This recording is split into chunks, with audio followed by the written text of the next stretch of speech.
오늘 말씀은 죄와 심판의 엄중함이라는 말씀으로 하나님 말씀 증거하도록 하겠습니다. 우리가 그 정탐꾼들의 그 하나님 앞에 반역적인 행위 이후에 하나님께서는 여전히 이스라엘을 버리지 않고 지난주에서 오늘까지 이어지는 대로 다시금 지금 20살 이상의 사람들은 심판을 받아서 광야에서 이제 심판대로 이제 죽게 될 거지만 그 다음 세대 20살 이제 아래에 이하의 그 이 젊은 세대들은 광야에서 40년을 보내지만 가나안으로 들어가게 될 겁니다. 여호수아와 갈렙과 같이 가나안으로 들어가서 그곳에서 새로운 하나님의 질서 아래 살아야 되기 때문에 그들을 위한 새로운 질서, 그러니까 새로운 질서라기보다는 앞서 말해 주었던 그 제사 제도를 다시 한번 언약을 확증시켜 주시는 겁니다. 언약을 확인시켜 줌을 통해서 내가 이스라엘 전체를 다 버린 게 아니다라는 것을 하나님께서 선언하고 계시는 거예요. 그 중에서 오늘은 이 죄에 대해서 우발적 범죄, 이제 부지 중에 되어진 것, 그러니까 알고 한 것이 아니라 고의로 한 것이 아니라 그 부지 중에 되어진 죄, 그러니까 우발적으로 갑자기 튀어나오거나 혹은 그 사람의 연약함으로 인해서 나온 죄를 포함하고 있습니다. 그것과 맨 마지막에 이제 고의로 지은 죄, 고의로 지은 죄에 대한 부분을 구분해서 선언하고 있고요. 또 이제 우발적으로 이제 부지 중에 나온 죄라 할지라도 공동체의 속죄죄에 대한 부분을 이야기를 하고, 이제 공동체라는 게 내가 알지 못하고도 그 공동체 전체가 죄를 짓는 상황이 생긴다라는 거예요. 이것은 뭐냐면 사람의 연약함 때문에 나타나는 것입니다. 마찬가지로 개인도 마찬가지예요. 27절부터는 개인의 연약함으로 인해서 나타나는 그 부지 중에 나타나는 죄, 우발적으로 이제 내 연약함으로 인해서 나타나는 죄에 대해서 개인의 경우도 같은 방식의 속죄죄로 그 죄를 사함받을 수 있다라는 것을 선언하고 있습니다. 그래서 그 전반적인 죄와 하나님께서 우리의 연약함을 하나님께서 아시고 또 그것에 긍휼을 베푸시는 하나님의 심판의 기준을 우리에게 보여주고 있습니다. 그러니까 이 심판이라는 것이 하나님이 딱 보기에 줄을 쫙 세워가지고 여기 선 하나 딱 끈 다음에 여기까지 못 오면 다 죽어, 이게 아니에요. 하나님이 우리의 연약함, 죄로 인해서 이미 타락하고 연약하여진 우리 성도들, 연약하여진 택한 백성들의 상태를 아시고 그 가운데에서 우발적으로 나타나는 범죄에 대한 부분에 피할 길을 주시는 거예요. 그래서 그 부분을 우리가 오늘 먼저 나눌 건데 22절부터 보시면 너희가 그릇 범죄하여 여호와가 모세에게 말씀하신 이 모든 명령을 지키지 못하되 곧 여호와께서 모세를 통하여 너희에게 명한 모든 것을 여호와께서 명령한 날 이후부터 너희 대대에 지키지 못하여 회중에 부지 중에 범죄하였거든. 그러니까 여기서 부지 중에 지키지 못해서 부지 중에 범죄하였거든, 우발적으로 실수로 연약한 가운데서 범죄하였거든을 말하고 있습니다. 여기에서 이 부지 중이다라고 하는 것이 비시가가라는 이 히브리어인데 이게 뜻이 이래요. 알지 못함으로예요. 그러니까 연약함을 얘기하는 겁니다. 미련해서 알지 못한 부분, 혹 실수, 정말 알지 못해가지고 범하는 죄악들, 그런 것들을 말한 겁니다. 그러니까 고의적이 아니라는 의미겠죠. 그래서 여기에서 우리에게 주로 말하고자 하는 것은 뭐냐면 인간의 연약함을 하나님께서 아신다라는 것입니다. 하나님께서는 그 연약함을 아시고 그 연약함, 우리는 그래서 우리의 신앙 고백을 하잖아요. 나는 전적 무능하고 타락하고 부패한 자입니다 라는 것이 자기 비하거나 나는 이게 자기를 미련하게 보는 게 아니라 그게 오히려 우리에게 소망인 거예요. 우리는 하나님 말씀 앞에 진짜로 무지합니다. 연약합니다. 우린 전적 타락했고요, 부패했습니다. 근데 그런 것을 내가 이해하고 그것을 알고 그 부분을 그리스도로 씻겨나가고 그리스도로 바꾸려고 한다라는 그 믿음을 전제할 수 있는, 내가 죄인인 것을 알아야 나에게 그리스도가 필요합니다라는 것을 고백하게 된다는 거예요. 그래서 그 부분에 있어서 오히려 내가 죄인인 것을 깨닫게 하는 것은 내 지혜를 가지고 깨닫는 것이 아니라 누가 주는 선물일까요? 하나님께서 우리에게 주시는 선물입니다. 그래서 우리는 난 죄인이야 라는 것이 그 사람이 다른 사람보다 죄가 더 많아서가 아니라 성령께서 그 사람을 만졌다는 얘기예요. 성령께서 그 사람을 깨닫게 했다는 얘기예요.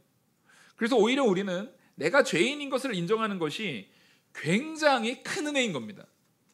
내가 죄인 중에 괴수다라고 고백한 사도 바울은 정말 하나님의 은혜를 다른 사람보다 더 크게 받은 증거인 거예요. 그래서 내가 죄인임이 온전히 드러나고 정말 다른 사람보다 내가 더 부족하고 전적 타락하고 무능하고 부패하다라는 것을 인식하고 있을 때 나의 모든 죄악들도 하나님, 제가 이렇게 전적 타락하고 무능하고 부패하다 보니까 이런 죄악들이 나타났습니다 라고 하나님 앞에 긍휼을 구할 수 있는 겁니다. 그래서 이 말씀은 부지중해했으면 한번 봐줄게 이런 개념이 아니라 우리 모든 사람들에게 주는 복음의 메시지예요. 너희의 연약함으로 인해서 나타나는 그 모든 죄악들, 실수, 무지 혹은 부족함으로 있어서 연약함으로 인해서 나타나는 모든 죄에 대해서 하나님께서 공동체 전체, 그 무지한 모든 공동체 전체에 대해서 속죄를 허락하셨다라는 것입니다. 그러니까 예수 그리스도께서 십자가에 못 박혀 죽으신 속죄는 우리 모든 신앙 공동체 전체를 향하신 예수 그리스도의 놀라운 구원의 사역이라는 것입니다. 그리고 예수 그리스도의 십자가의 보혈이라는 것은 단번 속죄로 충족하다라는 것을 우리에게 보여주고 있는 것입니다. 그래서 우리는요, 내가 죄인인 것과 그것을 예수 그리스도께서 온전히 속죄했다라는 것을, 이게 고의적이지가 않으면 마땅히 우리가 그 죄에 대한 것을 인식했을 때 뭐 하게 됩니까? 회개하게 되죠. 고의적이라면 회개가 나옵니까? 안 나옵니까? 회개가 나오지 않는 거예요. 그래서 이 고의적인 것도 지금 마음은 고의적이었지만 지금 이 순간만큼은 나 정말 하나님 싫어, 하나님 미워 하면서 죄를 지었지만 이후에 성령께서 그 사람을 주장해서 회개하고 돌이켜서 정말 그 마음을 고쳐먹고 하나님 앞에 기도하고 하나님 앞에 회개하고 하나님 앞에 용서를 구한다면 그 공동체에 대해서는 하나님께서 그걸 뭘로 보시겠다는 거예요? 고의로 보지 않고 무지함으로, 연약함에서 나온 죄로 보시겠다라는 겁니다. 그래서 우리가 한때 무지할 수 있어요.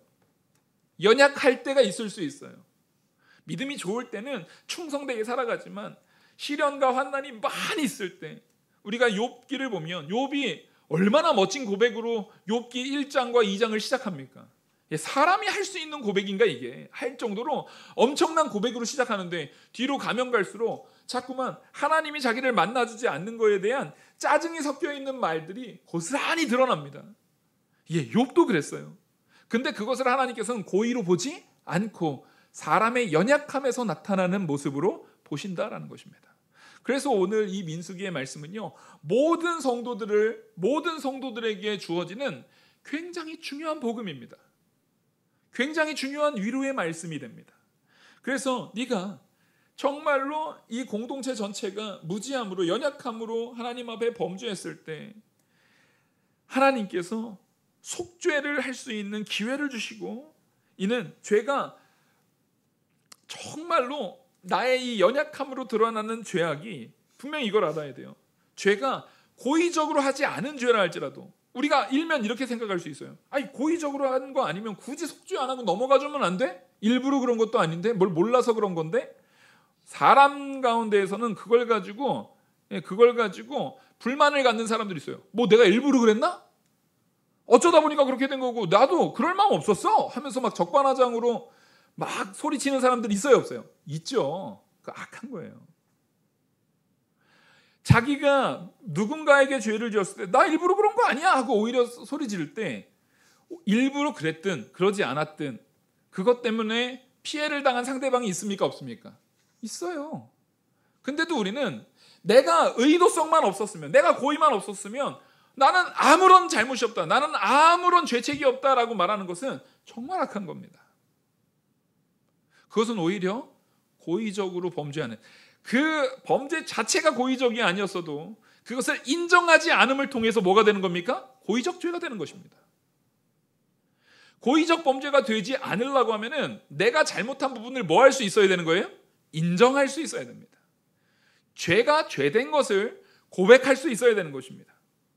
그래서 이것은 오히려 죄가 의도가 있었느냐 없었느냐보다 모든 죄, 의도성을 가진 죄든 의도성이 없는 죄라 할지라도 죄라는 것 자체는 하나님의 거룩하심 앞에서는 반드시 뭐한다? 심판받는다라는 걸 얘기하는 거예요. 그래서 로마서 6장 23절에서는 분명하게 선언합니다. 죄의 삭은 사망이요 라고 선언하는 겁니다. 그것이 고의성이 있었든 고의성이 없었든 그것보다도 죄라는 것 자체가 반드시 그 결과를 사망으로 만들어낸다라는 것입니다. 그래서 그 죄의 문제는 누구만이 해결할 수 있느냐? 예수 그리스도만 해결할 수 있음을 우리에게 선언하는 것이죠. 그래서 인간은 내 무지함조차도 감히 하나님 앞에서 변명거리로 삼을 수 없다라는 것입니다. 하나님 저 몰라서 그랬어요. 그것도 변명이 되지 않습니다. 로마서에서 말합니다. 사람들이 하나님 계신지 몰랐다라고 말해도 하나님께서는 자연 모든 만물을 통해서 하나님의 계심을 자연 계시 속에서 자기를 드러냈기 때문에 그 불신자들로 하여금 뭐 하지 못하게 한다고요? 변명치 못하게 하겠음을 분명히 선언합니다. 여러분, 그래서 우리는요, 하나님 앞에 내가 죄인 되었던 것에, 내가 죄인인 요소에 대해서 철저하게 회개하는 마음이 있어야 됩니다. 레위기 4장 2절에 보시면 이스라엘 자손이 여호와의 계명 중 하나라도 그릇 범하게 되면 하나님께서 그것에 대해서 심판을 내리실 것을 말합니다. 이게 너 이렇게 안 하면 죽어가 아니라 네가 죄인인 것을 깨닫는 거예요. 그 벌을 통해서 아, 내가 이런 죄를 지었구나 라는 것을 알고 뭐 하면 다시 사는 겁니까? 돌이키고 회개하면 다시 산다라는 것이 이 말씀의 맹점이고 핵심입니다. 그래서 우리는 자기의 허물을 능히 깨닫는 자가 돼야 돼요. 근데 안타깝게도 우리 스스로는 나의 허물을 깨달을 자가 있어요, 없어요? 없어요. 성령께서 알려주셔야 돼요.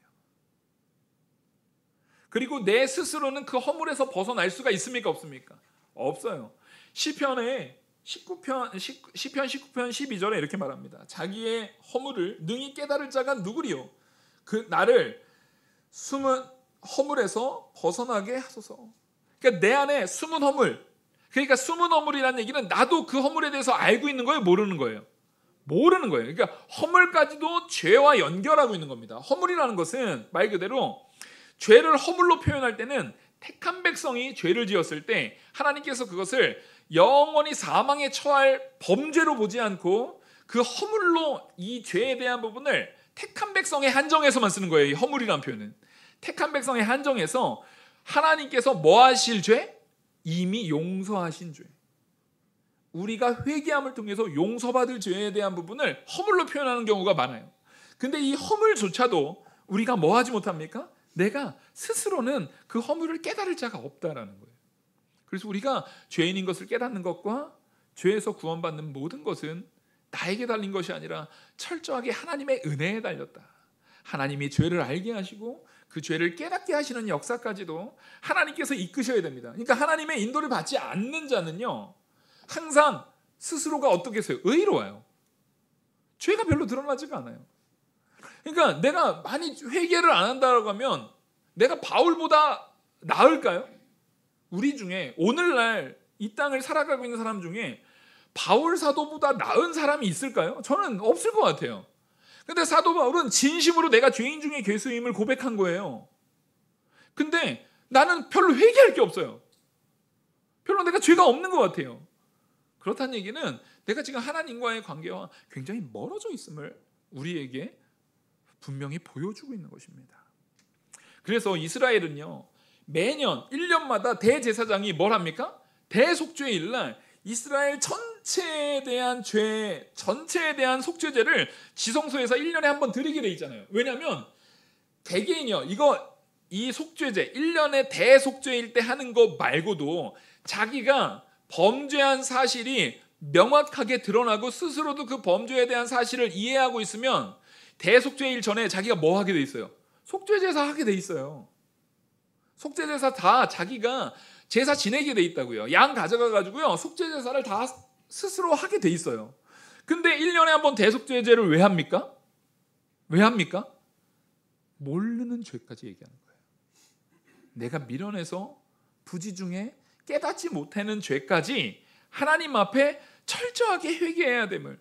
그래서 우리가 회개할 때 아버지 하나님, 내가 알지 못함으로, 내가 연약해서, 내가 미련해서 내가 알지 못해서 하는 그 죄악도 하나님께서 일깨워지게 하고, 혹 내가 미련해서 그걸 깨닫지 못하더라도 하나님 불쌍히 여겨달라는 기도를 꼭 해야 돼요.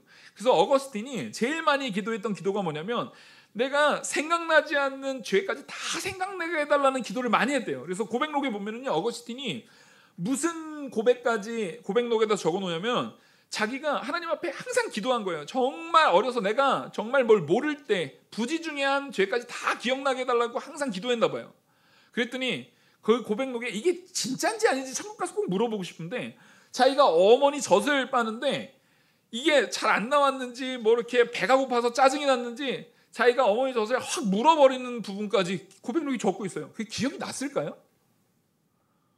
저는 이거 기억 안 났을 것 같은데 이거 일부러 적은 거 아닐까라는, 천국 가서 꼭 물어보려고요, 진짜. 그러니까 그 정도까지, 이게 그 어거스틴이 거기에 그걸 기록했다라는 것은 뭘 얘기하는 거예요? 정말로 하나님 앞에 내가 아주 사소한 거 하나까지 기억나는 모든 것들을 구하는 거예요. 근데 구해도 하나님께서 기억나지 않게 하시는 경우가 더 많아요, 안 많아요? 많죠. 여러분 3살 이전에 죄 생각나십니까? 막 짜증내고 했던 거 막 그런 거 생각나십니까? 아니, 우리 생각 안 나잖아요. 중학교 때도 잘 생각이 안 나요, 지금. 다 커서도 잘 생각이 안 나요. 그럼에도 하나님께서는 그런 모든 죄에 대한 부분도 분명히 공동체 안에서 대제사장을 통해서 1년 중에 한 번 대속죄를 통해서 완전히 뭐하게? 죄를 씻어주는, 공동체 안에서의 속죄가 필요하다는 겁니까? 안 필요하다는 겁니까? 필요하다는 겁니다. 그래서 우리가요, 공동체적인 예배가 필요한 거고, 공동체 안에서의 기도가 필요한 거고, 공동체 안에서의 서로와 서로 간의 중보가 필요한 거고, 공동체 속에서 우리가 하나님 앞에 온전히 거룩하게 서려는 노력과 애씀이 필요하다는 것입니다. 그래서 우리가 이렇게 우발적으로 공동체 안에서의 신앙 공동체의 회개를 반드시 해야 됨을 이 말씀이 선언을 하고 있는데, 그게 공동체 안에서만 하면 다 끝인가요? 그렇지 않다라는 거예요. 공동체 안에서만 끝이 아니라 27절부터 보시면은, 만일 한 사람이 부지 중에 범죄하면 1년 된 암염소로 속죄제를 드릴 것이요, 제사장은 그 부지 중에 범죄한 사람이 부지 중에 여호와 앞에 범한 죄를 위하여 속죄하여 그 죄를 속할지니, 그리하면 사함을 얻으리라.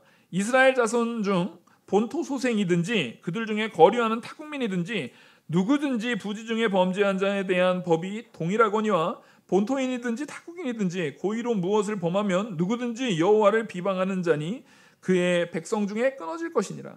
지금 개인에 대한 부분도 부지 중에 대한 것은 공동체의 속죄와 마찬가지로 개인의 속죄도 반드시 해야 된다는 거예요. 여러분 이렇게 얘기했습니다. 나 주일날 일주일 중에 주일날 나 교회 한번 갔다 왔으니까 나머지 일주일을 그냥 마음대로 살아요. 기도도 하나도 안 하고 말씀도 하나도 안 보고 그냥 마음대로 살아요. 그거 옳지 않은 거예요.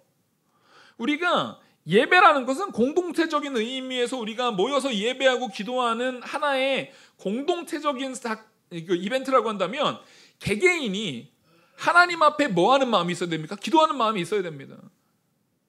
하나님이 우리에게 뭘 요구하시냐면, 너 개인이 네가 정말 나를 사랑하느냐를 물으시는 거예요. 그래서 우리가 하나님 앞에 나를 두는 마음, 하나님 앞에 나의 죄를 회개하는 마음이 반드시 개개인에게도 필요하고, 이것은 앞서 공동체에 대한 부분도 일부러 같이 하려고 하는데, 공동체가 됐든 개인이 됐든 거기에 본토인이 아닌 사람, 이방인인, 그 다음에 거류민이라 할지라도 하나님의 그 긍휼하심과 하나님의 인도하심을 믿는 사람이면 모두 다 이 속죄에 참여할 수 있다라는 것입니다. 그게 놀라운 사건이에요. 사실 이 고백이 없었으면 우리 지금 예배할 수 있어요, 없어요? 우리 이방인이에요. 우리는 이방인 중에서도 진짜 먼 이방인이에요. 이스라엘에서 멀기로 따지면 둘째가 나면 서러울 정도로 먼 이방인이 우리예요. 근데 우리가 이 말씀에 힘입어서 우리는 하나님 앞에 공동체가 됐든 개인이 됐든 철저하게 회개하고 돌이킬 때 하나님의 택한 백성으로서 부름받는 놀라운 은혜를 누리게 된다는 것입니다. 여기에서 지금 개인의 우발적 죄를 하나님께서 속죄 제물을 드린다라고 할 때 속죄제를 얘기할 때 그 케페르라는 단어를 쓰거든요. 이게요, 예수 그리스도의 보혈을 예표하는 대표적인 헬라어 단어입니다.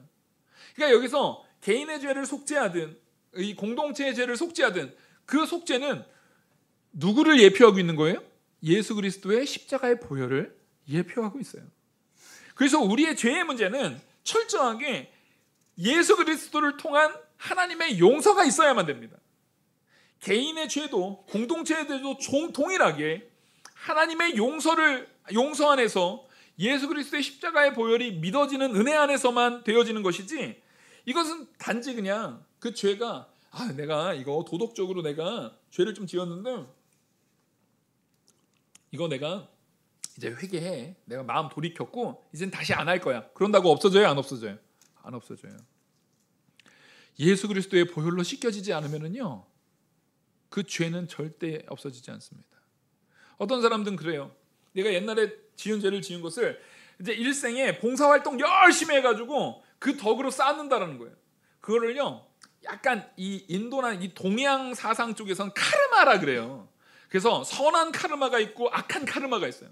내가 악덕을 많이 쌓았어요. 악한 카르마를 많이 쌓아놨어요. 그러면 나중에 선한 일을 많이 해가지고 이걸 상쇄시켜서 선한 카르마를 많이 쌓으면 이게 없어진다, 이런 식의 표현이 요즘에 희한하게요, 이 동양의 종교 이 부분이요, 서양 사람들, 특히 미국이나 유럽 사람들이 그걸 굉장히 많이 받아들이고 있어요. 여러분, 그런 거 없습니다. 우리의 모든 죄는요, 철저하게 누구를 통해서만 사함받습니까? 예수 그리스도의 십자가의 보혈 말고는 다른 길이 없어요. 이 길밖에 없습니다. 이 길밖에. 예수 그리스도의 십자가의 보혈로 우리는 씻겨지는 것입니다. 예수를 믿는 믿음 안에서 우리는 씻겨지는 것입니다. 그래서 우리는요, 개인이 됐든 공동체가 됐든 반드시 하나님의 용서 안에서 예수 그리스도의 피 흘림이 없는 삶은 없는 줄 알고 예수 그리스도의 십자가의 보혈, 곧 우리의 구주 되시는, 히브리에서 말하는 예수님이 스스로 대제사장이 되시고 또한 스스로 어린 양 제물이 되시고 스스로의 보혈을 십자가에 못 박혀 죽으심을 통해서 어디요? 하나님이 계시는 영원한 지성소, 영원한 천국, 참 지성소로 예수님이 승천하셔서 우리의 대속을 담당하신 것을 분명하게 선언하고 있습니다. 그래서 우리는 그것을 믿는 성도 되시길 바랍니다. 그래서 요한 1서 1장 7절 보시면 그 아들 예수의 피가 우리를 모든 죄에서 깨끗하게 하실 것이요, 이거 외에는 다른 길이 없는 줄 믿으시기 바랍니다. 우리는 이 속죄가 필요한 거예요. 근데 여기서 속죄가 되지 않는 죄에 대한 부분을 뭐로 표현하고 있냐면 30절 31절을 보시면, 본토인이든지 타국인이든지 고의로 무엇을 범하면 누구나 여호와를 비방하는 자니 그의 백성 중에서 끊어질 것이라. 그런 사람은 여호와의 말씀을 멸시하고 그의 명령을 파괴하였은즉 그의 죄악이 자기에게로 돌아가서 온전히 끊어지리라. 여기서 고의적인 죄, 고의로 범한 죄, 이게 베아드라마라는 고의적인, 내가 정말 의도성을 가지고 스스로가 높아져서 완전히 하나님에 대해서 대적이 돼버리는 거예요. 대적으로서 반역을 저질렀다라는 것이 이 베아드라마라는 표현이에요. 반역자란 얘기입니다. 그러니까 하나님의 뜻에 완전히 반기를 들었을 뿐만 아니라 반역자는 만약에 왕에게 반역한다는 얘기는 왕을 존중하는 거예요? 왕을 멸시하는 거예요? 왕을 멸시하니까 반역을 저지르는 거잖아요.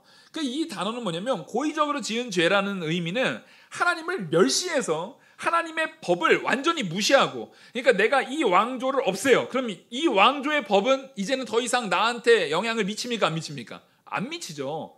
그 법을 다 무시하고 그 하나님의 나라의 법과 하나님의 나라, 하나님 존재 자체를 멸시하고 반역했다는 의미예요.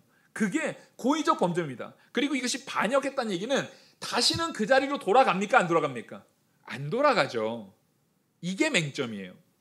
우리가 이걸 단순히 고의적으로 했다, 고의성 나쁘지. 근데 우리가 생각하는 고의성은 다시 그래도 나 그때 그거 후회되는데, 잘못했어, 그거 내가 잘못 생각한 것 같아. 얼마든지 우리가 생각하는 고의성은 이렇게 충분히 유동성이 있습니까? 없습니까?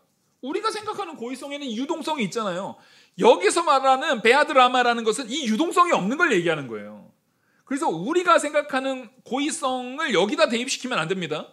우리는요, 내가 고의적으로 나 하나님 싫어, 하나님 저주해 하면서 하나님을 막 저주했던 옛날에 과학자들이 많아요.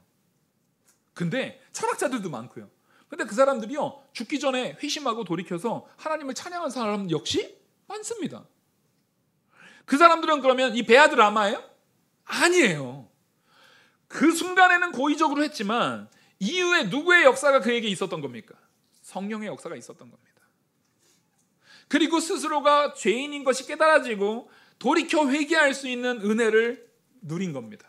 그럼 그 사람들은 이 베아드 라마라고 표현하지 않아요. 그 사람들은 돌이킨 거예요. 하나님께서 그 은혜를 주신 거예요.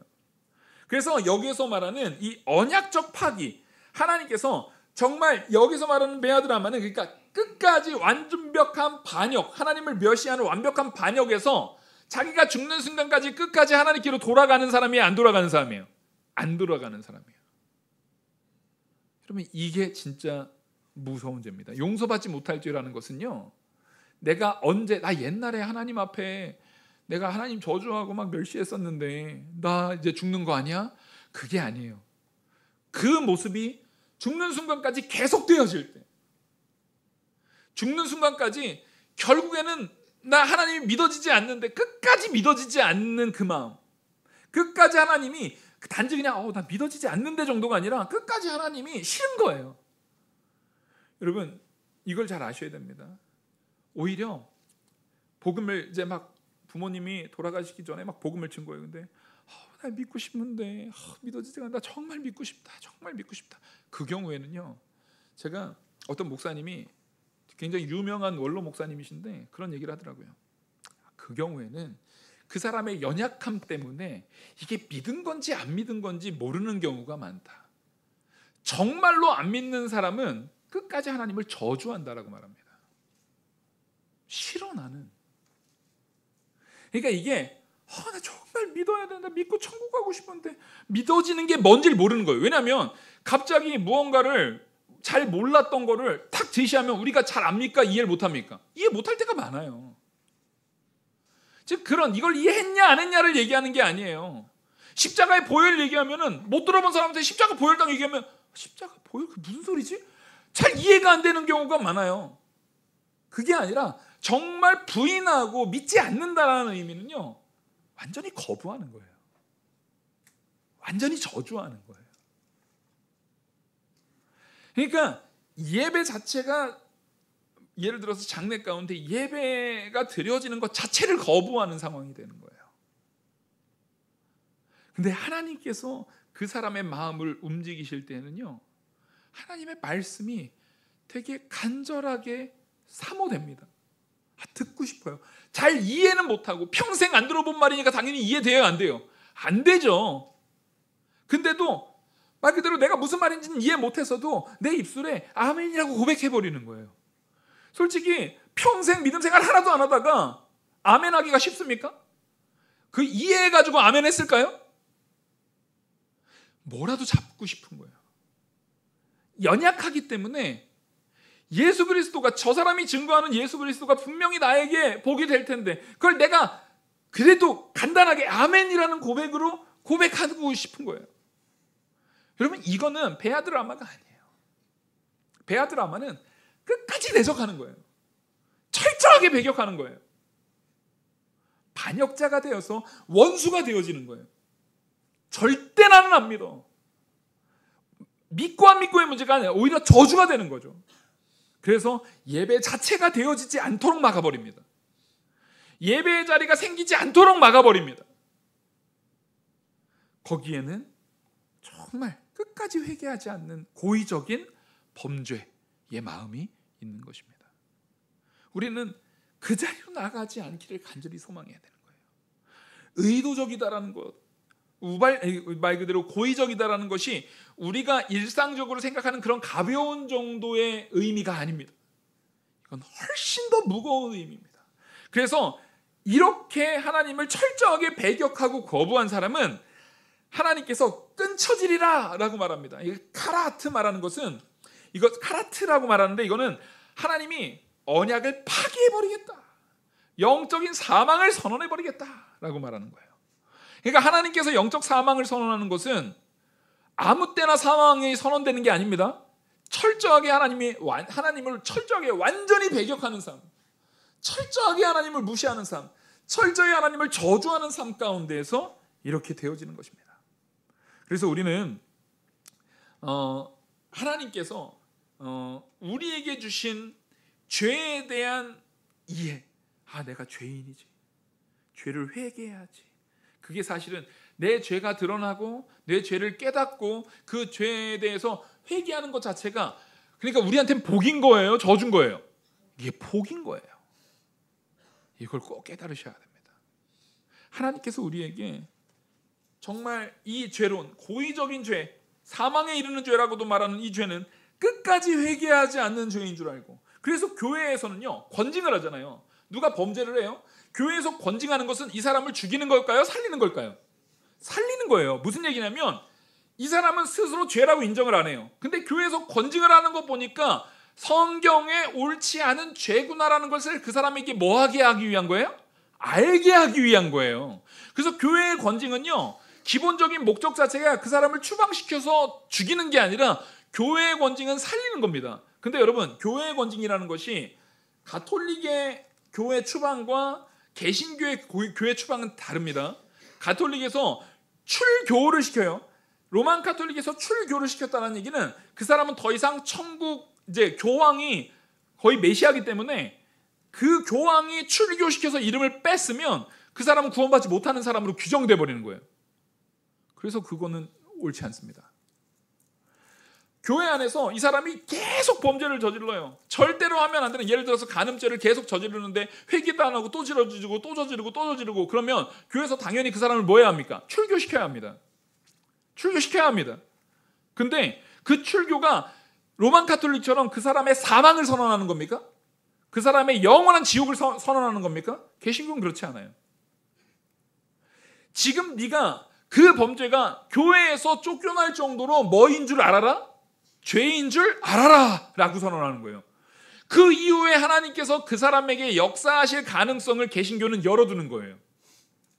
이후에 하나님께서 그 사람을 변화시킬 가능성을 열어두는 거예요. 근데 가톨릭은 그걸 열어두지 않습니다. 출교는 곧 지옥이에요. 거기에는 여지가 없어버려요. 그래서 우리는요, 하나님께서 우리에게 분명히 말합니다. 남을 판단하지 말라는 거예요. 교회의 권징도 말씀의 법 안에서 이 사람은 도저히, 그 사람을 출교시키거나 권징을 하는 이유는 그 사람에게 죄인 것을 알게 하는 것과 함께 그것보다 더 중요한 것은 성도를 보호하기 위한 거예요. 이 공동체를 보호하기 위해서 그 죄를 뽑아내는 역할인 것이지, 그것을 그 사람을 판단해서 내가 목사가 심판자가 되고 교회 재직들이 심판자가 돼가지고 그 사람한테 심판을 선언하는 게 아닙니다. 우리는 심판을 선언할 권한이 있습니까? 없습니까? 우리한테는 심판을 선언할 권한이 없습니다. 오히려 저 사람이 이 출교를 통해서 혹은 이 권징을 통해서 이것이 죄인 줄 깨닫기를 소망하셔야 합니다. 그게 이 교회에서 반드시 권징이 이루어져야 되는 이유예요. 권징의 필요가 이래서 필요한 겁니다. 근데 요즘에는 범죄에도 교회에서 권징해야 안 해요? 안 합니다. 간음죄가 버젓이 저지르고 있어도 권징하지 않습니다. 그러면 교회가 망가지는 거예요. 그리고 그 범죄한 사람도 망가지는 겁니다. 죄 지어도 상관없네. 죄 지어도 아무것도 아니네. 교회의 권징은 바로 그 권징 받는 자와 또 그 교회 안에 공동체 안에 있는 모든 성도들을 보호하기 위해서 분명히 필요하다라는 것입니다. 그래서 그 4세기에 그 배교자들이 있었어요. 4세기 때 이제 어거스틴이 주로 활동하던 4세기에 도나투스 논쟁이라는 게 있었습니다. 이게 뭐였냐면 그때 막 박해가 엄청 심했을 때 배교자들이 있었어요. 성직자들 중에 배교자들이 있었는데 그 사람들이 회개하고 돌이켜 왔어요. 자기의 죄를 인정하고 돌아오는 그 배교했던 성직자들에 대해서 이것을 우리가 받을 것인가 말 것인가. 그래서 어거스틴은 인간의 연약함을 인정하고 그 연약한 죄로 인해서 나타난 범죄들에 대해서 회개하고 돌이킬 때는 회복의 가능성을 열어두었어요. 근데 그것을 거부했던 사람이 있습니다. 한국에도 똑같은 일이 있었어요. 신사참배를 절대 신사참배는 무조건 받지 않은 데가 있고, 인간의 이 도나투스 논제처럼 어거스틴처럼 연약함으로 인해서 저 사람이 철저하게 회개했다면 받아줘야 된다라는 논쟁들이 있었어요. 그 박해 시기마다 이 논쟁들이 있었는데, 실제로는 절대 받아주면 안 된다라고 했던 그 사람들이 오히려 더 타락하는 모습을 보인 경우가 많습니다. 여러분, 심판은 우리에게 있지 않습니다. 심판은 우리에게 있지 않아요. 오직 하나님께 있는 줄 알고 우리의 연약함으로 인해서 범죄한 그 범죄를 철저하게 회개하고 성령의 인도를 따라서 돌이키고, 내가 온전히 그 교회의 권징 아래서 그 모든 권징 절차를 다 거치고 회개의 열매가 명확하게 드러나고 있다면 교회는 그를 어떻게 해야 됩니까? 받아줘야 하는 것입니다. 그래서 우리는 이 죄에 대한 심판, 이 죄와 심판에 대한 내용이 오늘 말씀을 쫙 들어보니까 하나님께서 죽일 목적인 거예요? 살릴 목적인 거예요? 예, 살릴 목적인 거예요. 심판이 목적이 아니라 하나님의 긍휼이 드러나는 메시지임을 우리 성도들 모든 마음에 깊이 새겨지기를 간절히 축원합니다. 기도하시겠습니다.